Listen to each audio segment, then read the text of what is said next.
Today we're with Bobby Bright, who is running as a Republican for the United States Congress. Welcome to Dothan in Houston County. Thanks, Ricky. I appreciate you allowing me to be here. And you're a neighbor of Dothan in Houston County as far as your roots. My roots are Dale County, and I tell people I'm from Ozark. I'm not from Ozark. I'm from Dale County, outside Ozark, but Ozark is the place where everybody recognizes, so I tell everybody I'm from Ozark.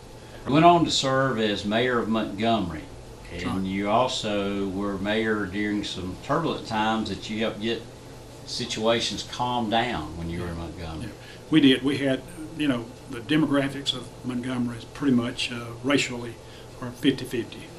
They were whenever I took office as mayor. And you're always, when you're in an environment like that, you're always got volatile issues that will surface. And if you don't handle them appropriately, they can get out of hand and cause a lot of heartache and headache for a lot of people. But I was there 10 years. We had a really good city government under my administration. We treated everybody fair that we dealt with, but we were also very firm.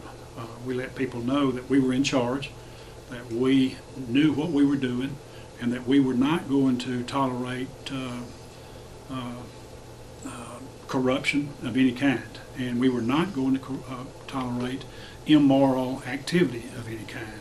So during the 10 years I was mayor of Montgomery, I never had a complaint filed against me other than somebody that might not disagree with my decision, but nothing unethical or immoral or any criminal activity ever suspected or even arose during my administration toward me as mayor of the city. And I'm very, very proud of that. But I'll take it one step further. I practiced law 16 years before I took the office as mayor, and I never had a charge against me for unethical conduct as a professional lawyer. And I pride myself with that, and I mention that because nowadays it's awfully easy for people to get mad with their lawyers and file claims against them. And I never had a claim, never had an unethical claim against me or any kind of ethics claim against me while I was there. And that's always my goal, is to always represent my constituents or my clients to the max.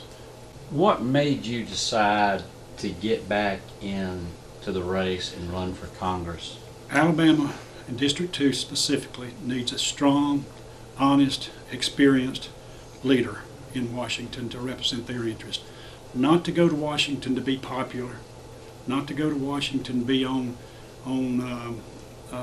Wine and dine committees? Wine and dine committees like what we have right now. You know, we had a little pet name for each committee. The most powerful committee that we had up there was the Armed Services Committee. The most powerful for District 2, the next most powerful, most important, was Agriculture Committee. Bill Dickerson and Terry Everett and myself served on those two committees for over 50 years.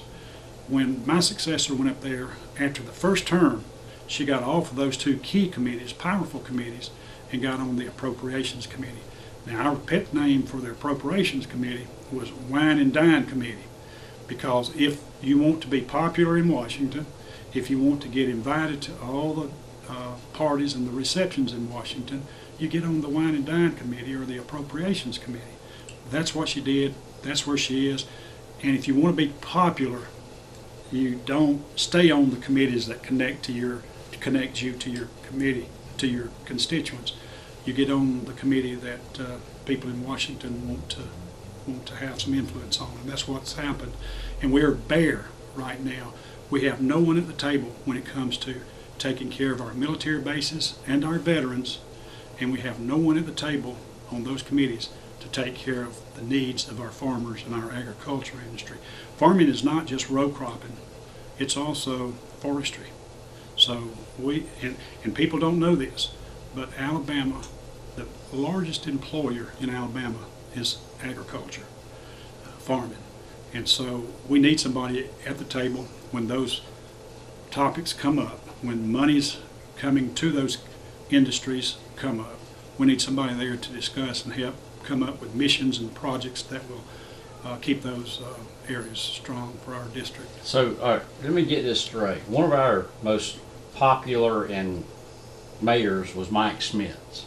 Okay. Mike Smith's put, and not just popular, effective, put together a committee because a few years ago because of Fort Rooker and the chance of cutbacks. Right.